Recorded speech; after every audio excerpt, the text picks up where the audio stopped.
Hey, so in this video, we're gonna go over 7 different side jobs that you can utilize to make some extra money in this coming year. So you can do these before work, after work, during your lunch break. It doesn't really matter. You can do this any time of the day. These are very flexible in terms of hours. So let's get into these. Pretty excited for this list. Some of these you probably haven't heard of, but they're also not gonna be some of these different ones where you see people talking about these side jobs where you're making, 5 cents for Amazon Mechanical Turk or something just ridiculous. These are all gonna be usually at least $10 an hour or more for these 7 different jobs. Some of these even $15, $20, $25 an hour for some of these side jobs. So let's get into this. Let's start with number 7, not really in any particular order, but these are very legitimate methods for earning some extra income. I've utilized a few of these. I know other people who do some of these as well, so I can really vouch for most of these methods for making money, these side income sources. So let's get into this. Let's start with number 7 here. And number 7 is honestly one of my favorite side jobs that somebody could utilize, and that's by utilizing a dog walking app. So this would be something like Rover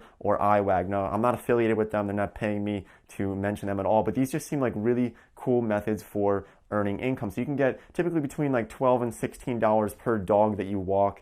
And so you'll actually get these dog walking assignments on the app. You'll go walk the dog and have fun with the dog. And so this is just really kind of a win-win situation. You get to hang out with the dog for 30 minutes to an hour, and you get paid around $12 or $16 for a 15 or 20 minute walk. And you can do this for long periods of time if you'd like, or you could just do it, during your lunch break. If you have an hour for lunch, or maybe you want to do this before work or after work, you can do this any time of the day. It's a pretty cool idea.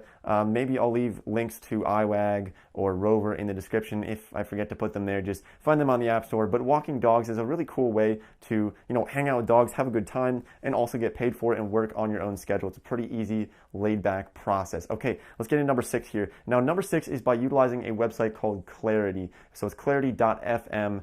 Now, I actually just got onto this site, and so what you can do with this is if you have any experience in entrepreneurship, or you've started a business in the past, or you have some type of marketing experience or SEO, there's a lot of different options behind this website, but you can essentially become an expert, and people can call you at a certain rate, and then you can give them advice, and you could, lay in bed and talk to somebody and get paid $60 an hour or $100 an hour to give them advice and be an expert in that particular field. Now, I actually just signed up for this, so I'll leave a link for that in the description as well, but it's something that you might want to look into. If you find yourself in one of those categories, then maybe that's something you would want to explore as an option, because it's obviously a very, very, very flexible option for most people, because you don't have to be anywhere. You can be in, Bali, or you can be in anywhere in the world and be able to get on the phone with somebody and give them advice for a fee. Number 5 here is going to be by utilizing a site called care.com. Now, when people think about care.com, they think, oh, that's for babysitting. I don't want to babysit people. But you can actually also do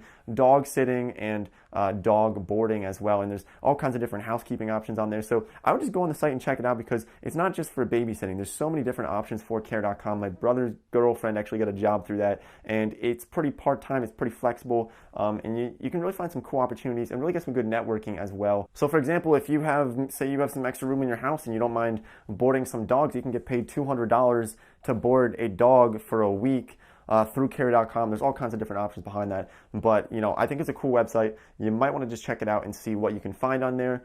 Some things are pretty flexible, and it might be just an awesome opportunity for you. Okay, so the next 4 here on this list, number 4 is going to be by becoming a freelance photographer. Now, I've talked about Shutterstock before, and we're not going to get into that, but what I wanted to mention is by becoming a freelance photographer, and then you can shoot weddings, and you can even do like company headshots, for example. I know somebody who gets $50 per headshot that they do for a company, and they'll go into a company, and the company might have 25 people. They'll charge $50 per person to get their headshot. And so this is just an option for you. Some people might say, I'm not a photographer, I don't know how to take pictures. Well, guess what? There's something called the internet, and you can learn so much behind this. You can go on a Udemy, watch some courses on that, watch something on Skillshare. You can take a course at your local community college if you really feel the need to have a physical presence and have somebody actually teaching you. But you can learn photography somewhat easily. Obviously, there's different levels of skill required that take time to really acquire and build up. But photography is definitely something that you could consider getting into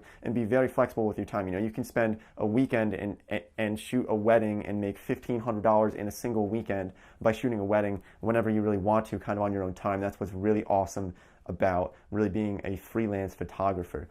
So there's 3 more on this list that we're going to get into. Some of them are pretty interesting, so I hope you'll stick around for this. Now, also, if you do find the video to be helpful in any way, don't forget to drop a like, leave a comment down below on some of your different money-making ideas, side jobs that you might have that I might not have mentioned in this video or some of my previous videos, which you can find on my channel. So number 3 is something that I can personally vouch for, and that's by teaching English online. So there's a few different sites for this. You could use something like QKids, or you could use something like Cambly. Now, I've used Cambly, where you can teach English online. Now, with Cambly, you're only going to make a little bit over $10 an hour. QKids, you can make closer to $20 an hour by teaching English online. And I think the biggest thing that people think, they say, wait a minute, I only speak English. I don't know if I can do this. How do I communicate with them? Well, I only really speak English too. I mean, I can understand German and Spanish, but for the most part, I can really only speak English, but I can still do Cambly, and I do it not too often. I just don't find myself really doing it often, but you can really, make a little bit over $10 an hour on Cambly by just helping people learn English. Usually it's just conversations that you're having with them. They're just getting better at English and they want to have some practice, and you can give them some pointers.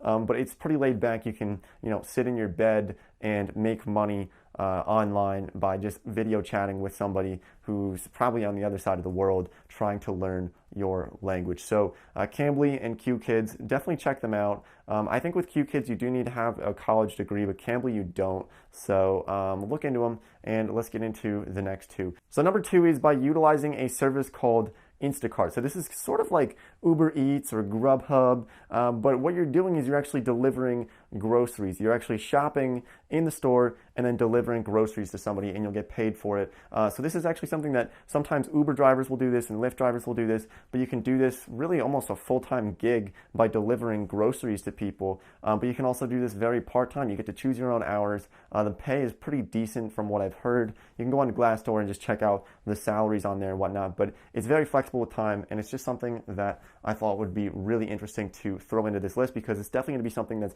more up and coming into the future as more people order groceries online and people deliver them to their house. Well, you can be one of those people who delivers them, and you don't necessarily need a car for this. I believe you can use a bike, but I'm not entirely sure. You might want to fact check me on that. But Instacart, and if you don't qualify for Instacart, look into Uber Eats or Grubhub or DoorDash. There's so many different services out there in the gig economy where you can deliver food or other types of items. Okay, so number 1 on this list is going to be by becoming a public notary. Now, this isn't the number 1 side job, but it's something that I've thought about for a while, and I've heard about people starting these notaries and becoming somebody who can notarize something. So when you have to transfer a vehicle, or when you have to get something very important signed, you typically need to go to a notary, somebody who has the ability to sort of say, okay, this is a legal transaction, I'm watching this happen, and I'm seeing these people sign off on this, and I'm signing off on this. And so you can look into becoming a notary. It depends what state you live in, but I know for Pennsylvania, it's not incredibly difficult to become a public notary, and you can even run this out of your house. Really just take a look at what other notaries do in your local area, and a lot of them are running out of their house or just a small office, and they're pretty laid back, kind of side jobs. You could make it into a side job. I would look into it for your state. It might not be worth it for you, but it's definitely something interesting that could pay pretty well, usually about $15, $20 an hour at least, for just being a public notary. Okay, so that kind of wraps up this video. Any questions or comments, as always, leave them down below. And don't forget to check out this video if you haven't already, about 7 different passive income sources that you could utilize in order to grow your wealth. Okay, so thanks for watching, and I'll see you next time.